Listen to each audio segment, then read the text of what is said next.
so honored that you're here with Oh, me thank you today. for making the time.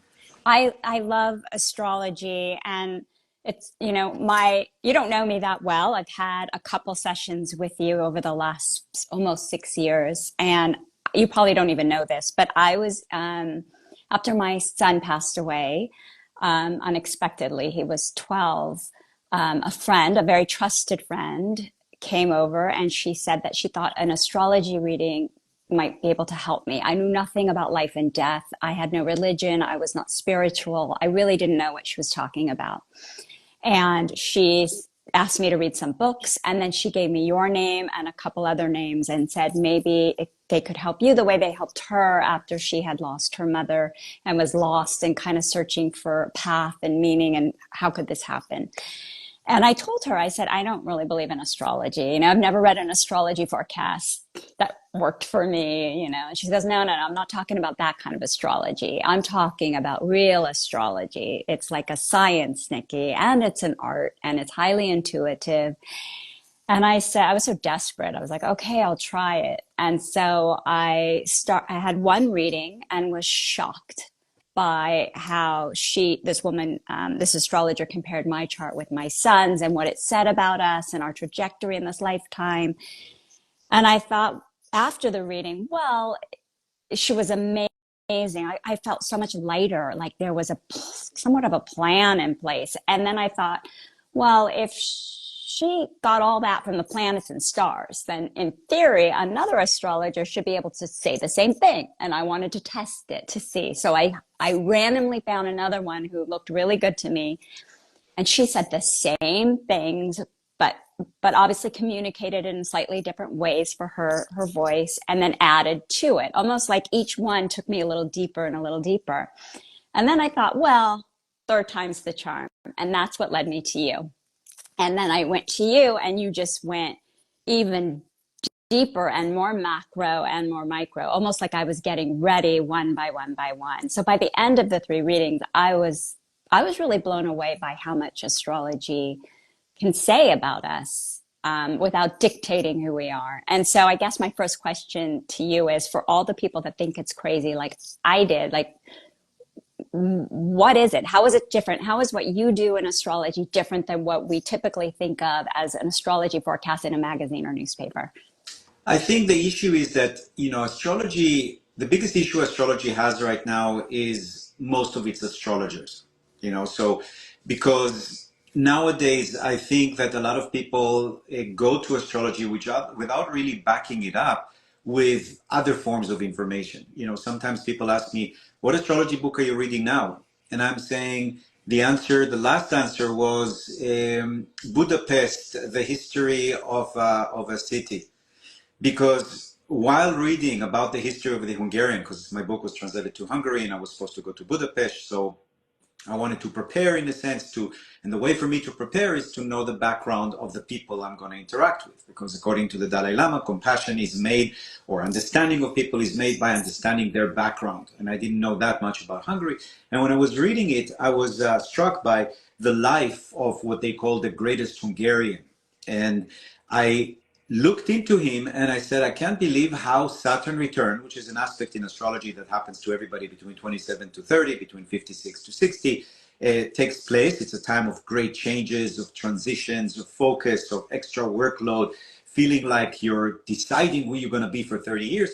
And I've noticed how these aspects affect in his life. So what I'm trying to say is that astrology just by itself is not as deep if you don't tie it to what's happening in the world, what's happening history, what's happening in the news. That's why I don't think there is a way to be an astrologer without being a historian. And a lot of people go to astrology because they want to be futuristic. They want to know what the future holds. Okay, that's one aspect of astrology. But it's taking 1/3 of astrology, because really astrology is all about who you were. For example, after your son died, you wanted to see his chart, but he's dead. Why do you want to look at his chart? Well, it's the past, and understanding the past explains where you are. Okay, it's important to know where you are, because even if you go to Google Map, it will ask you, where are you? I don't know where I am. Okay, if you don't know where you are, I can't give you direction to the supermarket because I don't know where to direct you from. So the present is also very important for astrology because it helps you understand who you are. And the future is, people think that astrology is some kind of fatalistic technique that you can tell what's going to happen. But the way I see it, and quantum technology also see it, there is a wave of possibilities, a wave of probabilities, and they're going to collapse in a certain way. We don't really know which one. And I think that what's happening with astrology, it suggests the collapse of the wave of probability. But still, it really also depends on your intention. That's why now there is so much study about creative visualization and how you can even change your epigenetics according to how you think or how you meditate, and so forth. So all of that is very, very important when you work with astrology and when you work with the future, because if you are determined to have a certain future, you might force that wave of probability to collapse on the future that you want for yourself. What I think astrology does, it gives us the probability of that wave collapsing now around death, because your Saturn is in the house of death. But the house of death is also the house of transformation. It's also the house of sexuality. It's also the house of intimacy. It's also the house of the occult and shamanism and hidden energies. So you might collapse into that. But wait, when you dealt with your death, just an example, it's when you became a shaman. It's when you became interested in the occult and in astrology and in psychology and in grief and in finding your passion. Because in astrology, they group that whole archetype together. So what I'm saying is that yes, astrology can really help us understand the future, and the majority of people want to go to astrology just to know the future. You went to astrology to understand the past, Yeah. and to give you a better understanding of the present, because you knew very well that your son is not going to resurrect. It kind of will, maybe in a next lifetime, but that again talks about more looking at life differently, a circular way.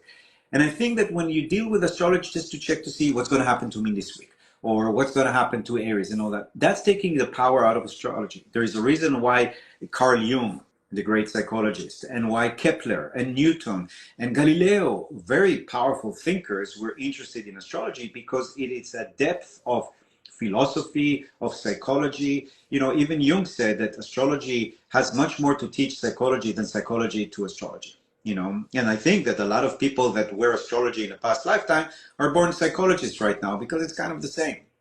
It's really talking about the human psyche and its relation to the environment. The only thing astrology does, it enhances the environment also to the solar system, How, and the constellation.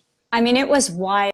You told me, and I don't have the exact language in front of me, but you told me that something had happened to me. It was ancestral karma. I was cleaning it up in this lifetime. It happened in the exact month in my house with family, in the exact year, the exact month, and that it was something that only happened 87 years, which is why most people don't go through something like this, but it was time. And I mean, it was exact based on, the The charts. cosmic And law. yeah, and what I found so what made me like filled with some peace, right, was the fact that you did combine it with all this history and psychology and theology, and it was so beautiful. I mean, I walked in not expecting really a whole lot, and I came out with so much information about me and my family, and no real like what you should do, but only, well, here's sort of your map. Mm-hmm. And yes, I knew that, but I never followed it. Or yes, I felt that. And now I know why I keep feeling nudged to do that. What have you seen astrology, or give us a little history? How was it used back in its day to help people? And why did that change? Like, why did we throw it out at some point and turn it into modern psychology or whatever it is that we use today? I think that if you look at the history, my theory personally, and I can't prove it and I haven't read it anywhere, is that the first astrologer was probably a woman, or a Homo erectus woman, if you can call her humanin, that basically tied her menstruation cycle with the moon, because somebody must have done it. And the minute they've realized that, and they've realized the connection between menstruation and death, because a lot of people that were having sex at that time got pregnant, and a lot of women actually died delivering babies. So there was an interesting period in history where sex was very, very dangerous. That's why in astrology, sexuality and death are the same archetype, Scorpio.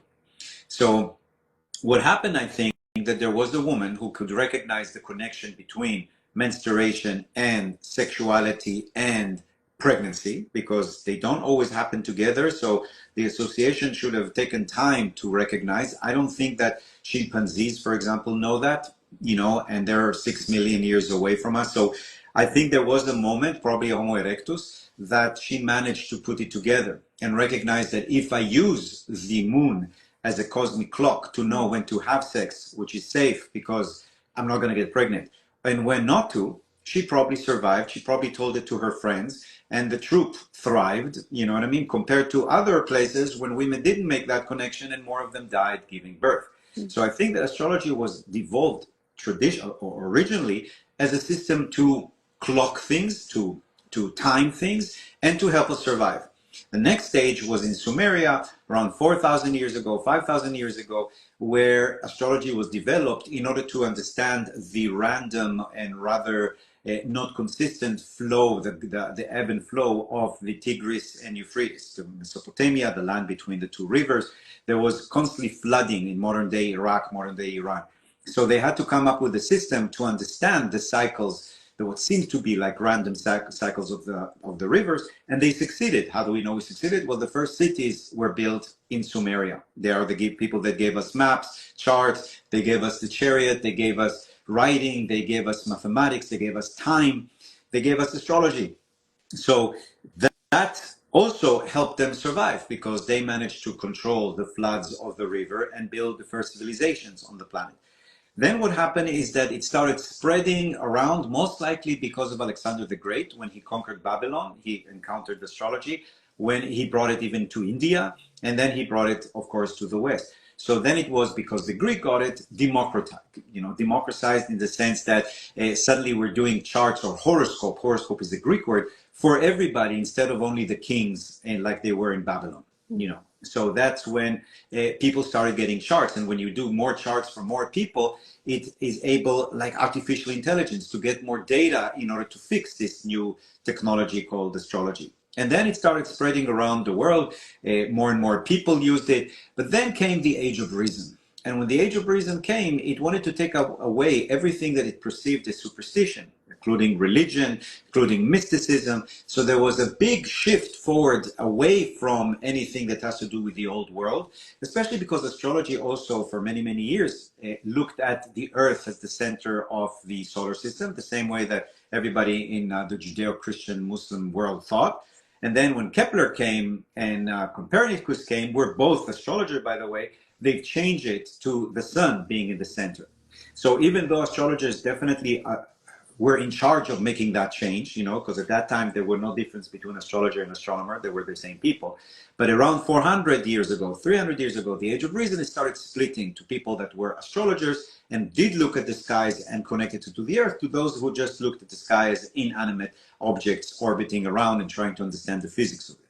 So what happened around 400 years ago, astrology started getting a bad name because astronomers wanted to bring themselves out of it. The same way that astrology also got a bad name from psychology, because psychology wanted to break away from astrology. And that was the time of Freud. That's, for example, why Freud and Jung, who were very much connected, separated and broke their way, because Jung actually even wrote to Freud that around 1919 he was busy making charts to his more complicated patients, and Freud couldn't have anything to do with that. He was afraid that people will make or think that psychology is a mystical tradition, the same way that astronomers didn't want anybody to think that the stars are mystical in nature. So that's why we got really bad name for astrology. And what happened about the 19th century is they started using the sun signs for columns for magazines. It became very popular, especially in the 60s. It became very, very popular. The age of Aquarius, and this is the dawning of the age of Aquarius. People got really interested in astrology again. Because funny enough, in 1962, we had 6 planets in Aquarius. It's considered to be the doorway of the age of Aquarius. That's why the song is from there. So there were a lot of planets in Aquarius. And Aquarius, funny enough, is the sign of astrology. It's also the sign of the stars and other planets. So that's why we're starting to get more popular, but also more interest. When something is more popular, there is the chances, statistically speaking, that more intelligent people might be approaching it. And what happened a lot of time, is that, funny enough, there is like Stephen Arroyo, for example, who's a great psychologist and a great astrologer. And more psychologists that wanted to defute or to kind of like dismiss astrology and actually went and started reading about it, got caught up with it. So he's just one example of a lot of psychologists that suddenly, when they started reading about astrology and understanding that it's a system of psychology, suddenly got converted in a sense. So there's way more conversion from psychologists to astrologers than necessarily from astrologers who are saying, you know what, astrology doesn't work, let me go to psychology, because I don't think there's that much of a difference. I think that they both work very, very well. Psychology, let's say, is just taking a lot of that aspect of relying on astrology, obviously, of the or astronomy or the planets. And it also has that reflective element, because I studied psychology before I went to astrology, which means that I can't tell you what to do. I can't tell you suggestions, and that is a problem, I think, sometimes, because sometimes people need suggestions. They used to go to the priest, they used to go to the rabbi, they used to go to the grandmother, the grandfather, the wise uncle. Now that we're separated with our families, that we don't have the clans that we used to be with, we do need wise people or people who are at least studying to tell us sometimes, so what should I do? And that's something that psychologists can do for good and for bad. I think that for some therapies, it's actually very good not to be told what to do. And in some situation, it's not bad to be told, hey, get up, do this, stop thinking like that, and so forth. But I think that everybody should study it for themselves and see what vibes with them. I think What there's kind a of really... what kind of what kind of issues? I mean, obviously loss. You probably get a lot of people with loss, I would imagine. But what other kinds of issues have you seen it really help? Or I think people it come depends to you and on the astrologer, because there's a book called Fated Sky. I forgot who wrote it. It's a historian from Colombia that collects a lot of historical situation where astrologers predicted certain things, published it, and then it actually happened. So it's really fascinating to read. And when I was reading it, I've noticed that there's a lot of astrologers that were very good at telling people when they're going to die. And then I've noticed when you look at their life, they died in really bad ways, really terrible ways. It's almost as if the Lord Death never forgave them for revealing some of her secrets, Then I've realized, okay, it's a good thing I'm not good at telling people when they're going to die. But what I've noticed that in my case, I'm pretty good at helping people get pregnant, which is the other side of the coin. A lot of women that couldn't get pregnant, that even the doctor told them that there's no way they're going to get pregnant. I told them certain dates that they should try to get it naturally, or certain day to try the IVF, and it really worked. I think the most amazing moment for me as an astrologer was when I was sitting in an island not too far from Istanbul, and this woman came to me with 2 kids and said, "You did my chart a while back and I couldn't have kids. These 2 kids are your children because you told me when to do it, and I did it twice and it worked." Now, I don't know if it is only astrology or her faith in an astrologer that can tell her that, or whatever it was. It could be maybe a combination of knowledge and intuition. Maybe I have some karma from her, whatever, but I've noticed that that's something that I do well compared to, but I don't know if it's necessarily astrology as much as me as an astrologer found that. The same way that you can go to a psychologist and ask him what kind of things you work well with, divorces, marriages, you put people together, you help them separate, you help them, whatever. That could be also dependent on the personality of the person. So I'm sure that there's a lot of astrologers who are really good at making money for other people or doing other things. I found that astrology is really good with situation of timing, when you need to open a business, when you need to close a business, to get divorced, to get a closure, what kind of date would be a good day for closure. So I think it's like a weather report. It basically helps you understand in the year, for example, where are auspicious days that you're going to have good weather to do certain things, So even, and everybody knows that Nancy Reagan used an astrologer. I mean, they say her because it's more acceptable that the wife used it instead of the president, who some people already believe that was getting a little bit forgetful. so they kind of dump it on her. I don't know if it's true or not. But what I know is that, for example, the astrologer for his astrologer always told him to say bad news during the moon void of course. The void of course moon can happen 2 hours a day, 2 days, one day could not happen. It's very random. And because at that time the moon doesn't record anything. So if you tell bad news to the people, which is the moon, in void of course, they're kind of like not listening to you. They're looking around. They're not paying attention.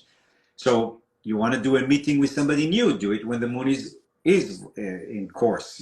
So timing things, I think, is really good for questions of timing is really positive. How, But as you said for yourself, certain situation in life need an explanation, and yeah. sometimes because the chart is the contract that you signed with the one when you were born.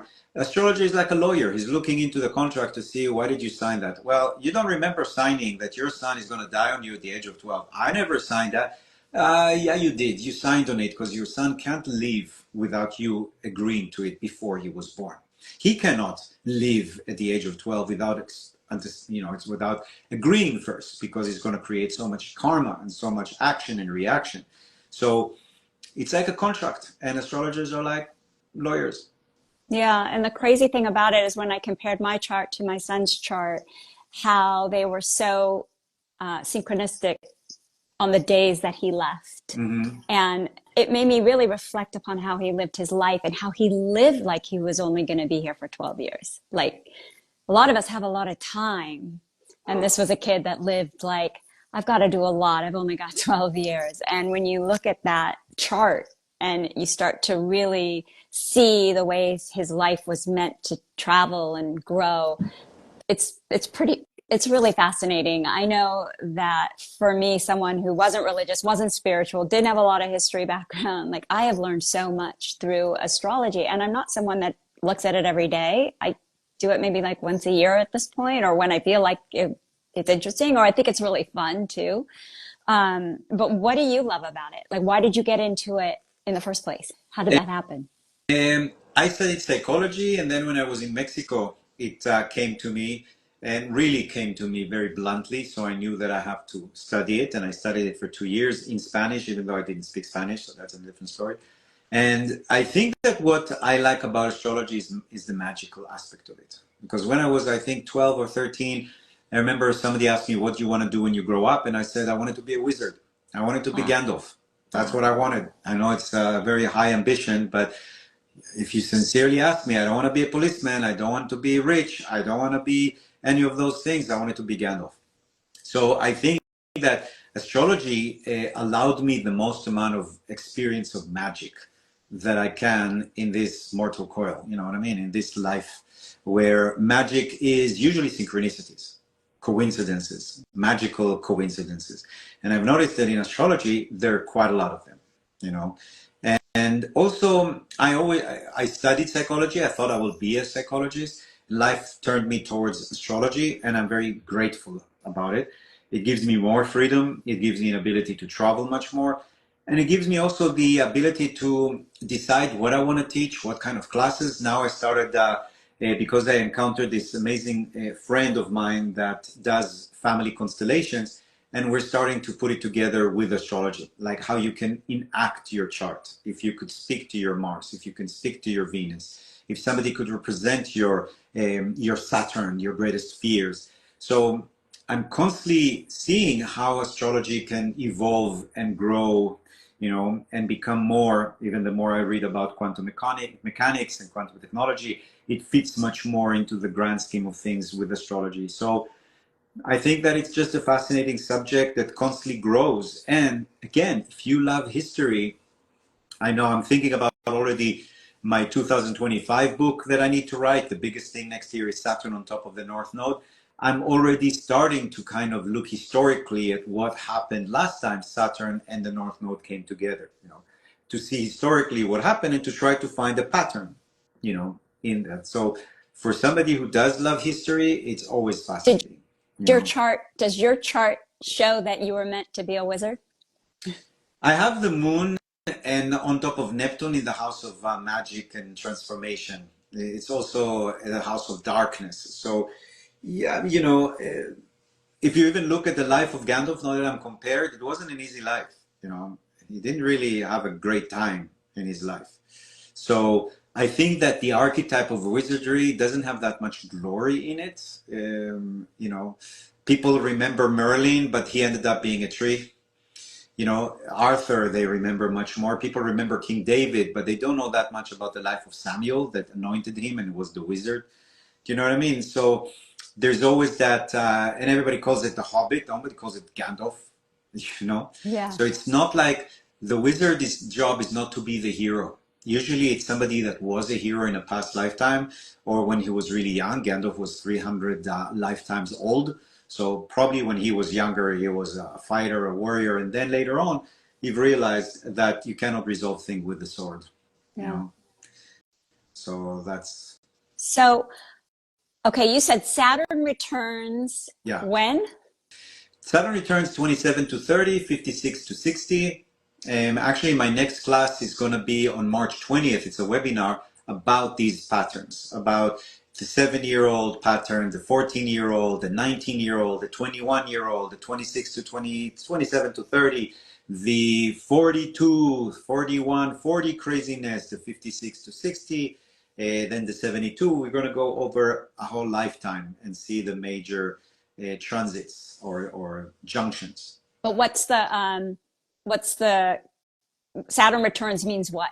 Saturn return just means that you feel like somebody's standing behind your back, constantly checking you out, seeing what's happening. There's a lot of extra responsibilities. You're encountering the Lord Karma. There's a lot of pressure, frustration, having to decide what I'm going to do. You know, that's what they call the 27 Club.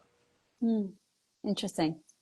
And so we don't have a lot of time, but this year, any big Yeah, this year bullet is points? intense. I mean, that's why my book on 2024 is been doing so intensely because it's a very intense year. We have Pluto moving into Aquarius this year, which happens every 250 years. Last time is the French Revolution. We have the North Node in Aries, which happens every 19 years, which does promote war and self-assertion. We have Jupiter moving from Taurus, which is protecting the economy around the world until May, June. And it's moving into Gemini, which is not the best thing. It goes a lot of ups and downs. So this year is intense. Next year is also intense. But people ask me about this year. It's not so much about this year. It's about this decade. This decade is very, very intense. It's a transition. So What it's gonna what are be. some good points? There's always good things, you know. Pluto in Aquarius, even though it's kind of intense, it's good because it's power to the people, it's power to technology, innovation. You know, even Jupiter in Gemini, that is not considered to be so good. It is good for writing, for marketing, for sale. I always tell people every blessing is a curse and every curse is a blessing. Every good thing you have about you is a terrible thing, and every terrible thing you have about you is actually really good. So you can't Such judge. a great way of looking at it. It's so funny.